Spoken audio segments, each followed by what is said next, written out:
हाय दोस्त, आज आम मटन तैयारी करवा। प्रथम तेल दबा।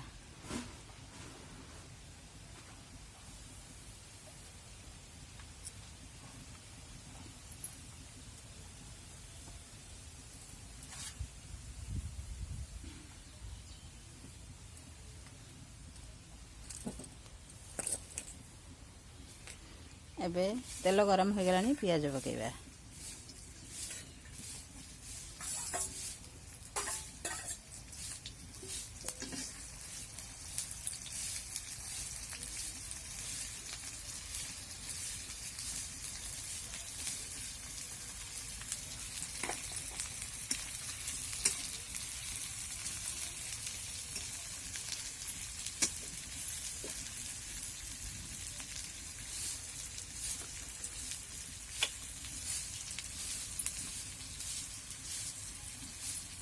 लुण लुण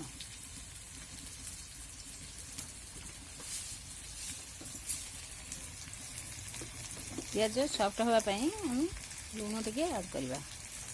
आगे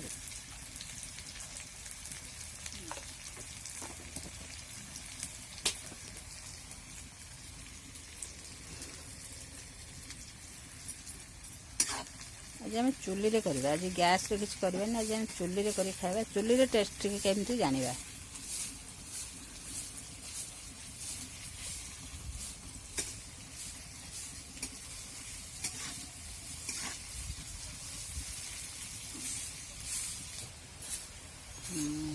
देखते ए पियाज गुड़िक लाल हो गलानी। बर्तमान पियाज गुड़िक हो गलानी। एबे आमे सेथिरे मसला ऐड करवा।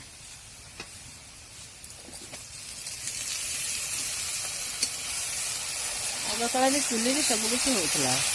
चुली रंधा जिनसर टेस्ट आम जो गैस रे कर बहुत फरक रही। तेणु आज आम चाहे चुली रे करके आम खाइबू। अदा रसुण जो पेस्ट दिगला।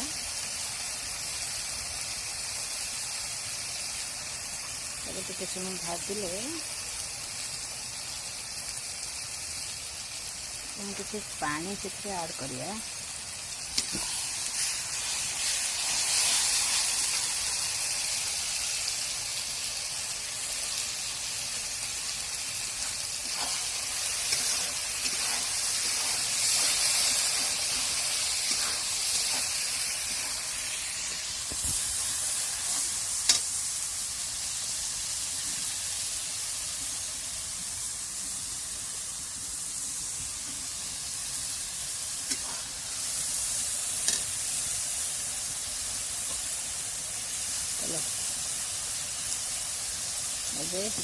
कलर वाला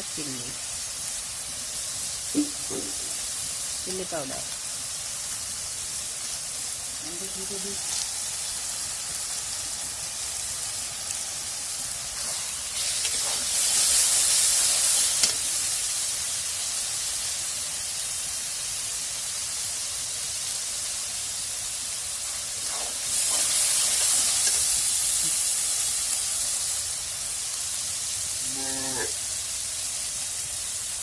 सादा चिल्ली पाउडर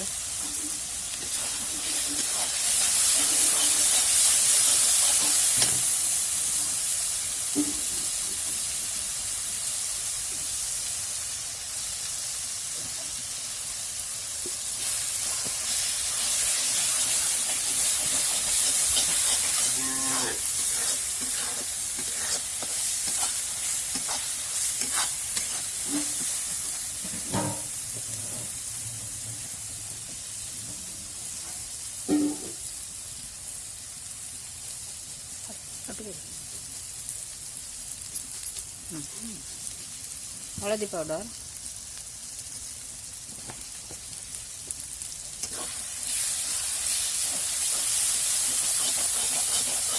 किसी समय मसला कषा।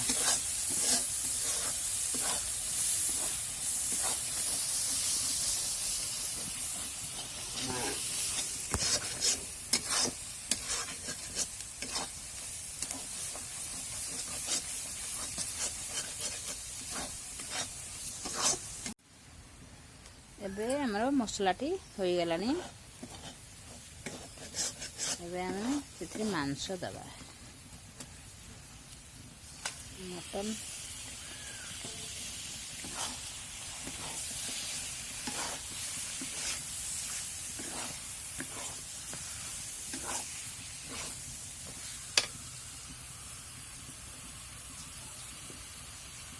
ଆଳୁ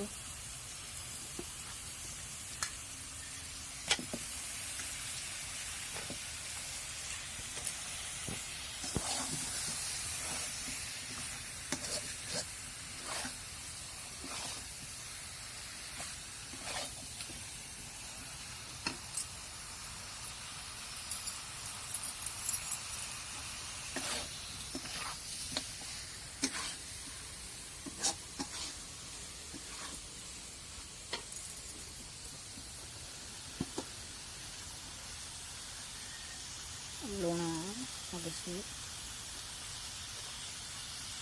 ଦେବା।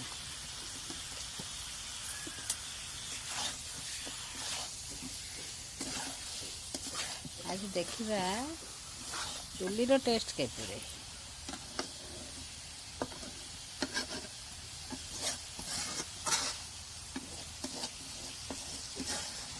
ଆଗକାଳରେ ପ୍ରେସର ନଥିଲା, ସେତେବେଳେ ଏମିତି ଡେକ୍ଚି କରେଇ ମାଟି ହାଣ୍ଡି ଏଇଥିରେ ସବୁ କରେଇ ଖାଉଥିଲେ। ଆଜି ଆମେ ସେଇଥିପାଇଁ କରେଇରେ କରୁଛୁ। ମାଂସରୁ ପାଣି ଛାଡ଼ିବା ପାଇଁ ଆମେ ଟିକେ ସମୟ ତାକୁ ଢାଙ୍କିଦେବା। ଏବେ ଦେଖନ୍ତୁ ଆଉ ମଟନ୍ଟି ମସଲା ଗୁଡ଼ିକ ଭଲକି କଷିଗଲାଣି, ମଟନ୍ ସହିତ ମିଶିଗଲାଣି। ଏବେ ଆମେ ସେଥିରେ କିଛି ପାଣି ଦେବା, ଯାହାକି ମଟନ୍ଟି ସିଝିବ।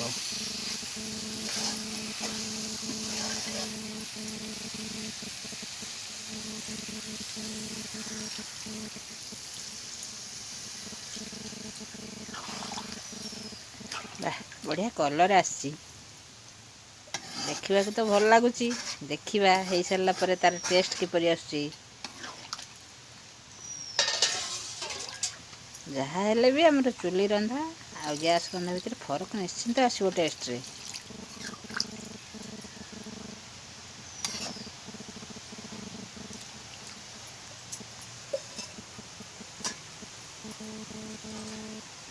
ଏବେ ତାକୁ ଢାଙ୍କି ଦେବା, ସେ ସିଝିବ। ତାକୁ ଧିମା ଜାଳରେ ଆମେ ବର୍ତ୍ତମାନ ସିଝିବାକୁ ଛାଡ଼ିଦେବା। ଦେଖନ୍ତୁ ବର୍ତ୍ତମାନ ମଟନ୍ଟି ଆମର ହେଇଗଲାଣି। ଏଥିରେ ଆମେ ଗରମ ମସଲା ଆଡ଼୍ କରିବା।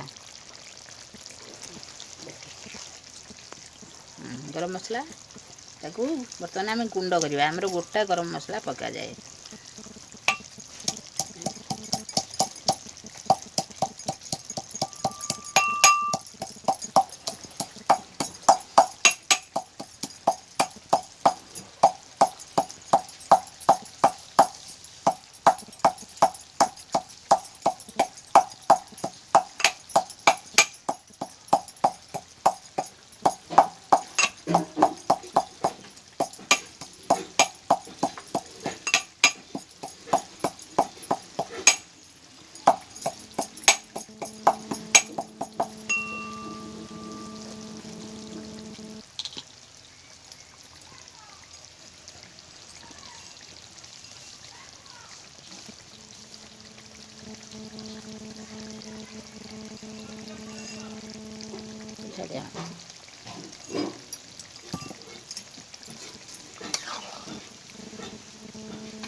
ମରିଚା ଦେଖନ୍ତୁ, ଇଏ ହେଲା ମୋ ସାନ ଭଉଣୀ। ଇଏ ଏଥିରେ ସବୁ ରୋଷେଇ ଇଏ କରିଛି ଆଜି।